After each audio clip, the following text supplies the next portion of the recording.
आन बान और शान की एक अनोखी कहानी, जहां ईर्ष्या जलन को दिल में लिए बदला और सिर्फ बदला के लिए खेल रहे थे दो प्लेयर। ये कहानी है दो जानी दुश्मनों की। ये कहानी है दो दोस्तों की। ये कहानी है 2002 में इंग्लैंड में खेली गई नेट वेस्ट ट्रॉफी की। ये कहानी है इंडिया टीम में दादा के नाम से मशहूर सौरव गांगुली की और इंग्लैंड के ऑलराउंडर एंड्रू फिलटॉप की। और ये कहानी है टीम इंडिया की लगातार 9 फाइनल हारने के बाद 10वें फाइनल में जीत की, जो 2002 में इंग्लैंड की धरती पर लॉर्ड्स के मैदान पर एक नए सिरे से इतिहास रचा गया था।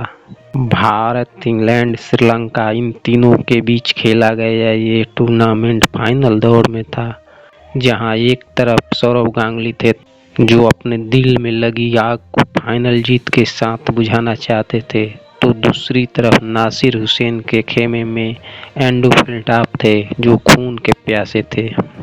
इस फाइनल की कहानी जानने से पहले ये जानते हैं कि इन दोनों खिलाड़ियों के बीच दुश्मनी की शुरुआत कैसे हुई। तो चलिए इस सीरीज से 2 साल पीछे यानी 2002 में, यहाँ पे कहानी दोस्ती से शुरू होकर दुश्मनी का रंग लेना शुरू किया था। सौरव गांगुली उस वर्ष यानी 2002 में काउंटी चैंपियनशिप में भाग लेने के लिए इंग्लैंड गए थे। उन्हें लंकाशायर के तरफ से खेलना था। इंग्लैंड के डोमेस्टिक सर्किट के ओपनिंग सेरेमनी में गांगुली और इंग्लैंड के खिलाड़ियों के बीच हुई नोकझोंक उस मैच में खुलकर सामने आ गई, जब दादा ने अपना स्वेटर इंग्लिश खिलाड़ी माइकल अटटन को लेकर पवेलियन जाने को कहा। इस बात को लेकर इंग्लिश मीडिया ने तो शोर मचाया ही, साथ ही साथ इंग्लिश खिलाड़ी भी खफा हो गए। यहाँ तक कि वो जिस टीम से खेलते थे उस टीम के खिलाड़ी भी दादा से नाराज हो गए। मगर इन सब के बावजूद सौरव गांगुली और एंड्रू फिलटॉप के बीच नज़दीकियाँ बढ़ने लगी। दोनों मिलने जुलने लगे और धीरे धीरे दोनों दोस्त बन गए। तभी वहां एक पूर्व भारतीय खिलाड़ी आ गए, जिसे देखकर गांगुली उनसे बात करने उनके पास चले गए और लगभग 10 मिनट तक दोनों ने बात की। मगर ये बात एंड्रू फिलटॉप को पसंद नहीं आई। उन्हें अपना बेइज्जती महसूस हुआ। फिलटॉप आग बबूला हो गए और यहाँ से इन दोनों के बीच दुश्मनी शुरू हुई। अब हर मौके पर फिलटॉप गांगुली से बदला लेने के फिराक में रहते थे और ये मौका 1 साल बाद ही फिलटॉप को मिल गया। 2001 में इंग्लैंड की टीम इंडिया के 6 मैचों की वनडे सीरीज खेलने आई। यहाँ 3 मैचों में इंडिया ने इंग्लैंड को आसानी से हरा दिया। फिर 2 मैच इंग्लैंड ने जीता, जिसमें फिलटॉप जीत के हीरो रहे। उस मैच में इंग्लैंड ने पहले बल्लेबाजी करते हुए 225 रन बनाए। लक्ष्य का पीछा करते हुए भारत ने बेहतरीन शुरुआत की और लग रहा था कि आसानी से मैच जीत जाएगा। तभी गांगुली 80 रन बनाकर आउट हो गए। 13 ओवरों में 64 रन की जरूरत थी और 6 विकेट इंडिया के बचे थे। मगर फिलटॉप ने कातिलाना गेंदबाजी करते हुए भारत के हाथों से जीत छीन ले गए और इस जीत के जश्न में अपना टी शर्ट खोलकर लहराते हुए दौड़ने लगे। ये देखकर सौरव गांगुली को बहुत बुरा लगा। वक्त गुजरता गया और दोनों टीमें एक बार फिर 1 साल बाद इंग्लैंड में नेट वेस्ट के फाइनल में भिड़ी। इंग्लैंड ने टॉस जीतकर पहले बल्लेबाजी का फैसला किया और मार्कस और नासिर हुसैन दोनों ने धमाल करते हुए शतक जड़ दिया और उसके बाद फिलटॉप ने 40 रनों की तेज तर्रार पारी खेली, जिससे 325 रनों का एक विशाल लक्ष्य रखा भारत के सामने। 325 रन आज भले ही आप लोगों को बड़ा नहीं लग रहा होगा, मगर उस समय 270 के ऊपर सभी स्कोर बड़े ही होते थे, यानी 300 बनाने के बाद जीत पक्की होती थी। ऊपर से फाइनल का दबाव और लगातार 9 फाइनल हारने का रिकॉर्ड जो भारतीय टीम के दिमाग में घुमड़ रहा था। लक्ष्य का पीछा करने सौरव गांगुली और वीरेंद्र सहवाग की जोड़ी आई और पहली बॉल से ही इंग्लिश गेंदबाजों का बखिया उधेड़ना शुरू किया।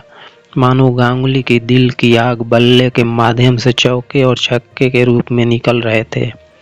दोनों ने ताबड़तोड़ 14 ओवर में 106 रन जोड़ दिए। अब 213 बॉल पर 220 रन बनाने थे और बल्लेबाजी आसान लग रही थी। तभी 43 बॉल पर 60 रन बनाकर गांगुली आउट हो गए, जिसमें 10 चौके और 1 छक्का जड़ा था। गांगुली के जाते ही सहवाग भी 49 गेंद में 7 चौके की मदद से 45 रन बनाकर आउट हो गए। इन दोनों के जाते ही अंग्रेज चढ़ बैठे। विकेटों की पतझड़ शुरू हो गई। दिनेश मुंगिया 9, तेंदुलकर 14, द्रविड़ 5 रन बनाकर आउट हो गए। सिर्फ 40 गेंद के अंदर 146 रन तक 5 विकेट गंवा दिए। अब तो ड्रेसिंग रूम में हड़कंप मच गया। कोच जॉन राइट अकेले में बड़बड़ा रहे थे। दादा खामोश बूथ बने बैठे थे। सचिन, सहवाग समेत पूरी टीम को लगने लगा था ये मैच हम हार गए हैं। अब 2 युवा मैदान पर थे, युवराज और मोहम्मद कैफ। अब ये देखना था कि कितने रनों के अंतर से हारते हैं। अंग्रेजों को भी लग रहा था कि मैच वो अब आसानी से जीत जाएंगे। रन रेट भी 8 रन के ऊपर जा चुका था, जो उस समय 7 के ऊपर जाने के बाद मुश्किल माना जाता था। मगर क्रिकेट का सच यही है कि जब तक लास्ट बॉल न डाली जाए तब तक कुछ भी कहना खतरे से खाली नहीं होता। उस दिन भी युवराज सिंह को नासिर हुसैन बस ड्राइवर बुलाकर चिढ़ा रहे थे, जो उन्हें भारी पड़ा। युवराज ने गांगुली की अधूरी पारी को पूरी करने की ठानी, यानी गेंद को बाउंड्री के बाहर भेजना शुरू किया। ये देखकर सचिन ने अनाउंस किया कि जो जहां है वो वहीं बैठ जाए। अब सचिन की बातें कौन टाले, जो जहां था वहीं चिपक गया। इधर मैदान में कैफ और युवराज दोनों अंग्रेजों पर टूट पड़े। अंग्रेजों की ऐसी उम्मीद बिल्कुल भी न थी। सभी हैरान परेशान थे दोनों का यह रूप देखकर। इस तरह से दोनों ने देखते ही देखते 120 रनों की साझेदारी कर दी। फिर युवराज को पॉल कलिंगवुड ने आउट कर दिया। युवराज 63 गेंद में 9 चौका और 1 छक्का लगाकर 69 रन बना गए। इस तरह से 42 ओवर में 260 रन तक स्कोर जा पहुंचा। फिर हरभजन सिंह आए मोहम्मद कैफ का साथ देने के लिए। फिर दोनों ने उसी अंदाज में खेल को आगे बढ़ाया। दोनों के बीच 47 रनों की पार्टनरशिप हुई और 15 रन बनाकर हरभजन आउट हुए, जिसे फिलटॉप ने बोल्ड कर दिया। अब आए अनिल कुंबले, मगर वो 2 बॉल के बाद ही फिलटॉप की गेंद पर आउट हो गए। अब जहीर खान आए, मगर कैफ ने स्ट्राइक अपने पास रखी। अब 2 ओवरों में 11 रन चाहिए। 50वें ओवर में ड्रेन गॉफ, सामने कैफ, 1 वाइड और डबल के साथ 3 रन बन गया। और आखिरी गेंद पर स्ट्राइक चेंज करने के बजाय कैफ ने चौका लगा दिया। अब लास्ट ओवर में 2 रन चाहिए। स्ट्राइक पर जहीर खान, सामने एक बार फिर एंड्रू फिलटॉप। जहीर के सामने वानखेड़े का मंजर आंखों के सामने घूम गया, जब एक तरफ हेमंत बदान देखते रहे थे और दूसरी तरफ से फिलटॉप ने 2 विकेट लेकर मैच जिता दिया था। फिलटॉप की पहली गेंद जहीर 1 रन लेना चाहते थे, मगर वापस आना पड़ा। फिलटॉप घूर रहे थे दूसरी बॉल, जिस पर सभी ने जोरदार अपील की, मगर एम्पायर ने नॉट आउट कहा। जहीर सभी अंग्रेजों के बीच घिरे हुए, दिल की धड़कन बढ़ी हुई। तीसरी गेंद, जिस पर कैफ ने पहले भाग लिए, फिर थ्रो हुआ और मिसफील्ड हुई और दोनों ने दूसरा रन भी भाग लिया।